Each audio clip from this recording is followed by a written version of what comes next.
Dee Snyder. Hey, man. Hey, damn glad to be here. It's good to have you on the program. That's a great song. Kind of an upbeat song for maybe a not-so-upbeat movie. Oh, yeah, actually, it's like the movie's very dark, and but it's for the final credit roll where, you know, it was in true scary movie fashion, at least in my scary movies, the good guys win. It is a rock and roll movie, no doubt about it. Now, the TVT Records soundtrack is coming out next Tuesday. Yeah, the 22nd, it's in stores.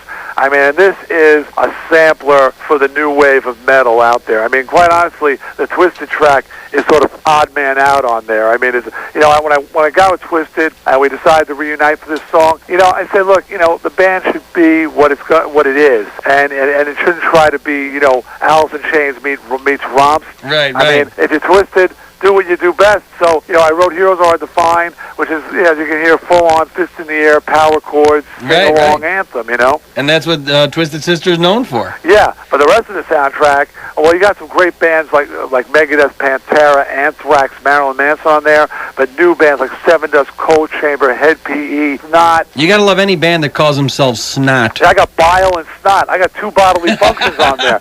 Well, you can't go wrong. I was looking for a band called Crap, but I couldn't find one. That would be our band. Yeah. Seven Dust and Cold Chamber, they did a cat show last year, and it's nice. It's always nice to have Cold Chamber sleeping over at your house. I heard about that. Yeah. That Cold Chamber sleeping at your house. That was fun. You got to keep a Dez busy, the singer. Yeah, waking up in the morning and seeing Dez sitting on your crapper. Yeah, he's like, you got any other movies, man? You got any Dude, can I borrow this one? Paper. Yeah, can I borrow The Exorcist, man? Dez, no. Leave my stuff. Put that back on the shelf. Because I'm very anal about my stuff. Don't touch my stuff. It's weird because, you know, every time we have bands come in, they always end up staying at my house. And it's like, you know, it's because I'm too cheap to put them up in a hotel. But the payoff is they want to borrow stuff. It's like, listen, it's not my fault you live on a bus, all right? I worked hard for this home. Bands live for swag. It is. And so the biggest mistake you come to your house, they think everything's a promotional item. They steal everything. You're right. You're giving away these T-shirts? Dude, they're my T-shirts. Dude, I gave you one of my CDs. Yeah, because I'm on a radio station. Now you're supposed to. But anyways, we're looking forward to the soundtrack. That'll be cranked up in the Tomano household. Now, Strangeland, October 2nd. Let me give you what I was so intrigued. The first time I found out about this, we have a recurrent guest, Tom Savini, comes on. Oh, Tom has been such an influence for me with this movie. So let's get the history of how Helltown became Strangeland. Well, Helltown originally was my second screenplay that I ever wrote, and it was in 1990. And it was based on a couple of songs from Twisted Stay Hungry album called Captain Howdy and Street Justice. And I was really a fledgling screenwriter, and this film was a real derivative hack slasher movie. And I'm shopping it around, and I'm getting yes to death by every studio or calls not returned.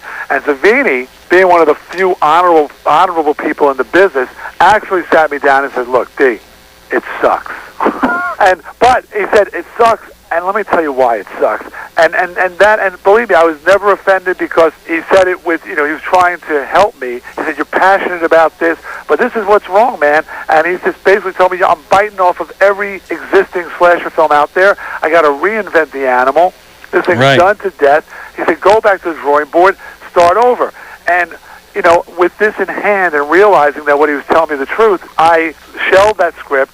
And 3 years later, in '94, I went back in from scratch with only, again, the nugget of a story and started writing a whole new version set in the world of internet crime and body modification and tribal ritual and a real contemporary film.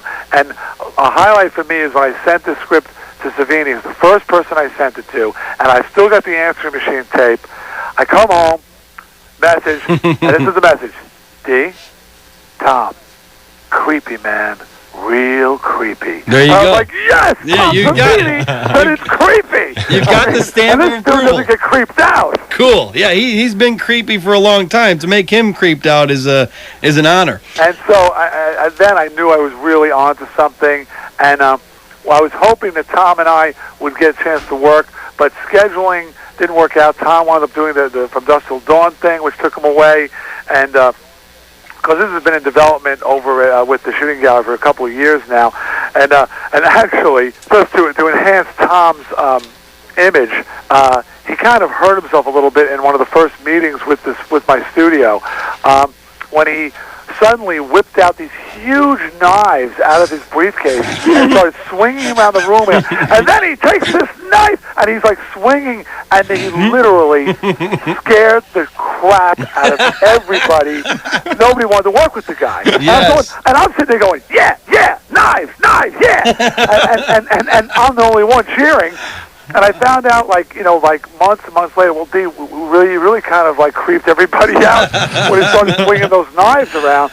Well, but you're an intimidating figure, and then you got Tom, who looks like he stepped out of a Gladiator movie, swinging knives around. Yeah, it was bad enough with me in the room, but now me and Tom, they're going, this could be a problem. Got all these old guys chomping on cigars, swallowing them.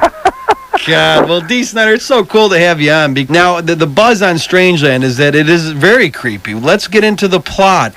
Basically, as per Tom's instructions, he said, the horror thing, the whole concept of being chased and dying is just so played out. I mean, even though Scream had success, and I enjoyed the film, but it basically exposed the entire genre. And that's to the point we've gotten, where it's so played out that the only way you can make a movie now is to say, you see, this is how it works. So I went back and said, well, we're afraid of being chased, we're afraid of dying. What else am I afraid of? Well, I'm more afraid of being helpless and suffering. Right. To me, you're being chased, there's a chance you can get away. But when you're helpless, there's nowhere to go. And there's many things I can think that are worse than dying. So my film is based on those two primal fears, being helpless and suffering. So I play a schizophrenic sexual sadist. He pauses to allow the audience Which, to by the way, looks very good on a business card. It's a stretch. And who lures victims in through the internet and then forces them to submit to tribal rituals against their will.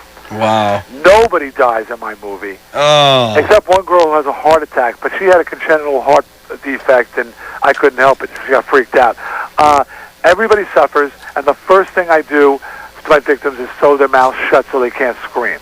Oh, boy. So it's I say to people, it's kind of Seven meets Nightmare on Elm Street, but not as upbeat.